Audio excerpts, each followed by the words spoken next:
ఇక్కడ Telugu Desam party, BJP party, Janasena party, Congress, CPI, CPM, ఇంకేమైనా మిగిలిపోయిన అన్ని పార్టీలు కూడా టీడీపీకి అన్ని ఒకటి ఉంటాయి, జగన్మోహన్ రెడ్డి ఒక సైడ్ ఉంటాడు. సో ఆ system we have to appreciate, we have to go. డెఫినెట్గా జనం తరపున నిలబడతాడు, జనం తరపున ఫైట్ చేస్తాడు, ఎత్తి చూపుతాడని నేను.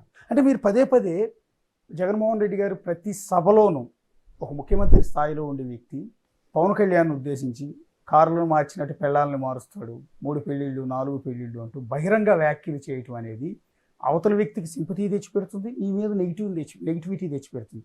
పైగా సీఎం స్థాయిలో ఉన్న వ్యక్తి బహిరంగంగా అలా మాట్లాడచ్చా? అది పవన్ కళ్యాణ్ ప్లస్ అయింది కదా? డెఫినెట్గా ప్లస్ అయింది, దాన్ని ప్లస్గా చేసుకున్నాడు కూడా. ఇప్పుడు చిరంజీవి అలాంటి సందర్భం ఒకటి, చిరంజీవి వచ్చి సార్ సార్ సార్ అన్న టికెట్లది అదేదో చిన్న వీడియో క్లిప్ పెట్టినాడు, అంతకుముందు మాట్లాడినది అన్ని పక్కకు పోయినాయి. ఆ క్లిప్నే చూసి మా అన్నని ఇట్లా అంటారు ఇదంటారు. పవన్ కళ్యాణ్ ఒక స్టాండర్డ్గా ఉంటాడు అనేది ఒక మాట మీద ఈరోజు ఏది చెప్తాడో దాన్ని మళ్ళీ కంటిన్యూ చేస్తాడని ఏం లేదు. ఎందుకంటే చంద్రబాబుని ఎలా తిట్టాడు, బీజేపీని ఎలా తిట్టాడు, లేకుంటే అందరిని ఎలా తిట్టాడు, మళ్ళీ ఇప్పుడు ఎలా పొగుడుతున్నాడు, మళ్ళీ ఎలా తిడతాడు, ఇవన్నీ అతను వదిలే. కానీ మీరు అంటున్నట్టుగా భారతీయ సంస్కృతిలో భాగంగా అలాంటివి తప్పు అని చెప్పే ప్రయత్నం చేసినట్టు, కానీ ఆ చెప్పే విధానం అనేది ఆ పద్ధతి కాదు అని నేను అనుకుంటున్నాను. మేబీ దానివల్ల కూడా పవన్ కళ్యాణ్కి అడ్వాంటేజ్ అయి ఉంటుందని నేను అంటున్నాను. అందుకే పోటీ చేసిన 21 స్థానాల్లో 100% స్ట్రైక్ రేట్ ఇప్పుడు గెలవటం అనేది నేనేమంటే జగన్మోహన్ రెడ్డి గారి ఏ విధంగా ఒక సక్సెస్ స్టోరీగా మనం చెప్పుకుంటాము, పవన్ కళ్యాణ్ కూడా ఒక సక్సెస్ స్టోరీనే. ఎందుకంటే నిలబడిన అన్ని చోట్ల ఓడిపోయి ఒక ఎమ్మెల్యేతో గెలిచి ఆ ఎమ్మెల్యే కూడా పక్కకు పోయి 2 చోట్ల ఓడిపోయి కూడా తిరిగి బౌన్స్ బ్యాక్. సరే అతను ఏదో నా వ్యూహం నాకు ఉంటుందన్నాడు, సరే అతనిలాగా ఎవడు మాట్లాడలేదులే, అంటే కులాల పరంగా కానీ మతాల పరంగా అంత ఓపెన్గా మాట్లాడి నా కులం నాతో ఉండాలా అనే మనం.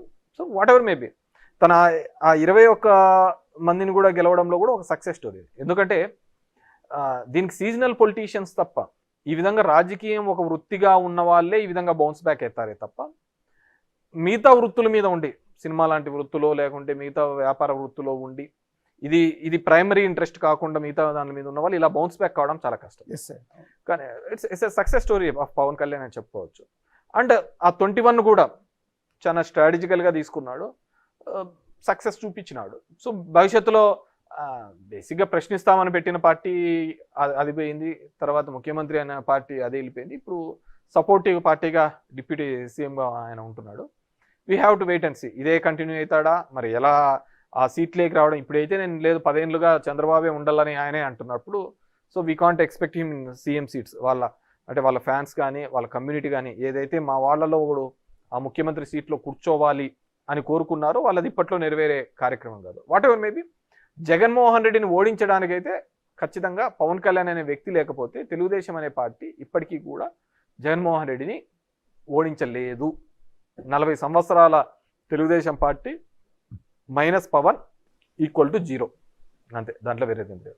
భవిష్యత్తులో పవన్ కళ్యాణ్ చంద్రబాబు కలిసి ఇదే విధంగా వెళ్తారనుకుంటున్నారు? అంటే 15 ఏళ్ల పాటు ఉంటామని చెప్తున్నారులే, కానీ రాజకీయ నాయకులు అనే నేను ఇంతకుముందు అన్నప్పుడు కుటుంబంలో ఉన్న వాళ్ళే ఆత్మలు పరమాత్మలు అనే వాళ్ళే వెళ్ళిపోయిన తర్వాత ఈ బాంధవ్యాలు బంధుత్వాలు ఏం కలుస్తాయి? అదే నేను అంటుంది, ఎవరికైనా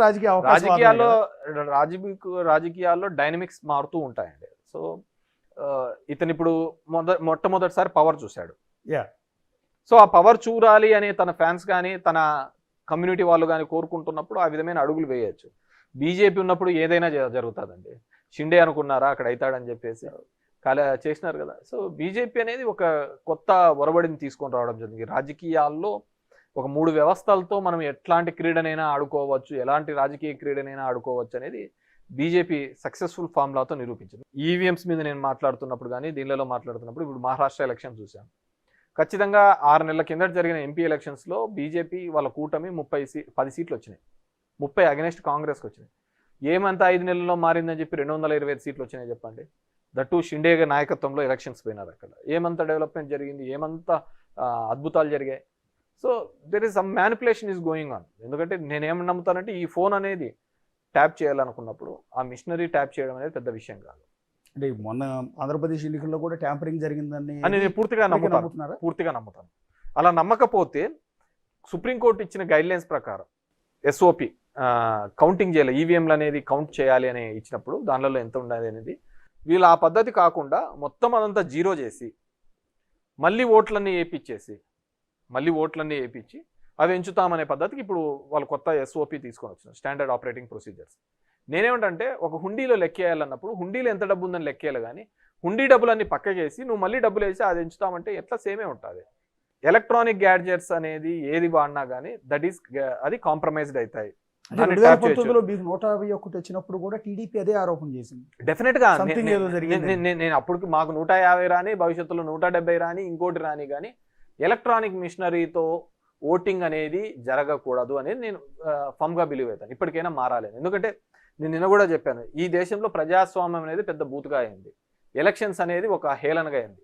ఎప్పుడో టీఎన్ శేషన్ కాలంలో మనం చూసాం ఎలక్షన్ కమిషన్ కంటే అంత రైట్స్ ఉంటాయి, అంత పవర్స్ ఉంటాయని. ఎందుకంటే నేను కూడా చెప్తున్నాను, ఇప్పుడు 94లో మా నాన్న ఇండిపెండెంట్గా నిలవనప్పుడు 500తో ఓడిపోయినప్పుడు మేము రిగ్గింగ్ చేసుకున్నాం, 99లో రిగ్గింగ్ చేసుకున్నాం. ఆ రోజు పేపర్ మీద ఉంది కాబట్టి రిగ్గింగ్ చేసుకుంటున్నాం. ఇప్పుడు మారింది, టెక్నాలజీ మారింది, ఈవీఎంస్తో రిగ్గింగ్ జరుగుతున్నాయి, అంతకంటే వేరేది ఏంది కానీ లేదు. 75 సంవత్సరాల మన ఇండిపెండెన్స్ అవ్వచ్చు, రాజ్యాంగం వచ్చినా కానీ ఇప్పటికీ కూడా చట్టాలు ఎప్పుడూ కూడా అధికారంలో ఉన్న వాళ్ళకి అది చుట్టంగానే ఉంది తప్ప ఎక్కడే కానీ రియల్గా నడుస్తోంది అనేది ఎక్కడా కానీ జరగటం లేదు. నేను దాని మీద స్టిక్ అయి ఉంటాను. అసలు ఓకే.